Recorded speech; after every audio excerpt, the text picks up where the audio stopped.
you get to celebrate a bunch of games this year, and that's been fun. And we wanted this one because it was the next one. It was our next opportunity to take care of home. It was an opportunity to just, get another win. And unfortunately, we didn't do that. But I thought there were a lot of things that we did in the second half in particular that was pretty uncharacteristic of who we are and who we want to be. And that led to points because, again, Middle is a great team. They have 5 scorers on the floor at all times, and they exploit your mistakes. And we unfortunately made some mistakes, particularly in the third, but also in the fourth, that just allowed them to capitalize and get some points and get some momentum on their favor. But yeah, this one hurts. I do like the fight that we showed in the fourth to make it back, to a single-digit game. I'm going to remember this feeling. I hope the players remember this feeling. We enjoy a few days off here for Christmas, and we're ready to get back to work so that we don't feel this feeling too often. Defensively, what? Lack of communication, breakdowns? Lack of communication, lack of breakdowns. Too many breakdowns. And just I didn't feel like we had the urgency in the third and the fourth that we had in the first and the second. So we allowed too many mistakes. And again, like I said, you're leaving shooters open when you make mistakes. And I knew they were going to get hot. They had only made 2 at half, but they made 5 in the second half from the 3-point line. It was all communication, but a big part of that was our urgency to have that communication and our urgency if we had a mistake, how we were going to respond to that mistake we had. Coach, at what point did you think once you tried to reset the group, you after calling a timeout, were you hoping for them to immediately answer the call? Yeah, for sure. You're hoping to, make the momentum go back into your favor. You're hoping that swings back in your favor. And it did for a possession or two, but then they got rolling back again. If there were some things I would do over, I would do over. I thought today coming out of timeouts, we didn't always execute. And prior to this game, every game we had been really good coming out of timeouts. And so there we would talk about what we were doing defensively, and then we'd come out and not do it. Or we're running a play, this is the person you're hitting, and we hit a wrong person. So, just a little lackluster at times, and I thought pretty uncharacteristic of who we are and what we're trying to be. You made much more of a conscious effort to get Malia involved early. Malia for the last 2 games has been a tale of 2 halves. She's been slow in the first half. She's been great in the second half. She got shots in the first half. They just weren't falling in her favor. But then in the second half, she started getting to the free throw line and making some things happen. So we got to figure out a way. Again, I mentioned last week, she's still just a sophomore, but I need to get her going quicker and get her off to quicker starts.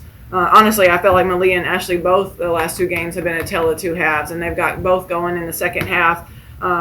But if Malia and Ashlee are clicking in the first, maybe our lead's a little bit bigger and some of these mistakes maybe don't start to happen.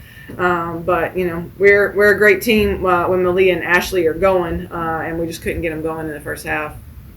If I'm not mistaken, you guys weren't even able to get a shot off in the last minute of the game. Was it something they were doing or something just mental with the team? Yeah, sideline out of bounds, when we were trying to get stuff, they were switching a lot of things, so the plays that we were looking for weren't always there. But I think to some degree they knew that it had became a little bit out of reach, so I don't know. But that's definitely something we'll work on. I think we got in our own heads a little bit, and we were looking for other options and not taking the options that were there. And then what was the message to the team right now? Yeah, remember this feeling. Remember what it feels like. There's still a lot of season ahead. I thought there was things that we did to ourselves to lose this basketball game. Again, not taking anything away from Middle. They're a great team, but they capitalize off of mistakes and they exploit your mistakes. And we had too many in the third and fourth. But again, remember what this feels like. Go home, enjoy some time with your family, enjoy the holidays. But there's a long season ahead. We got an opportunity right after Christmas to still send a message to the conference of who we are and what we're about. And again, this team's picked to win the conference. We were picked to finish 4th. So again, I'm not into moral victories, but I thought we showed that we can hang with them. And we'll see what happens in the future. Is it tough for a team to go out there every game having that undefeated record? It is. I'm sure everybody that's coming in to play us is saying, let's be the one to snap their streak. And when you have the team that's ranked number one in the conference coming in, they have the benefit of they are ranked number one, or they're picked to be finished number one, and they're trying to get the bullseye of being the one that took the streak into the streak. So definitely hard, but I thought again our urgency could have been a lot better in the third and fourth, and maybe the outcome is a little bit different. With this being your first loss, does the break kind of not hurt you but frustrate you because normally you want to get back into it? Yeah, you do. Again, I was with Westmore for 8 years at NC State. The break's needed. The break is needed, and I've learned that from him. Players need it. Coaches need it. And I'm hoping that everybody comes back rejuvenated and, again, remembers this feeling, and we're ready to hit the ground running. And, we got to turn the page. We got to turn the page, and we can't keep thinking about it. But I hope that everyone's eager to get back and eager to right our wrong and protect home court on the 29th. All right, Coach. Thank you, Coach. Thank you. Matthew, you have any questions?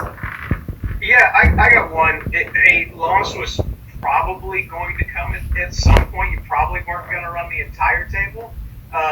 How significant is it to you that it comes against a team, one, that's pretty good and projected to be good in this conference, and two, that you're going to see again in a couple weeks? Yeah, we do. We turn around and we see them. I think January 11th is crazy. We see them twice before we even see half of the conference. So I don't always understand the scheduling with Conference USA. I hated that we were both playing each other on December 20th, to be honest with you. But, again, they're a great team. But, we have another opportunity to play them. And there's a strong likelihood that we could see them a third time. You never know. So, they're a great team. Does that make it feel any better that we lost? No, not really. But again, wins and losses do definitely happen. And it's how we bounce back from this, how we respond to this. Do we lay down or do we punch back at our next game and say, this is who Rice women's basketball is?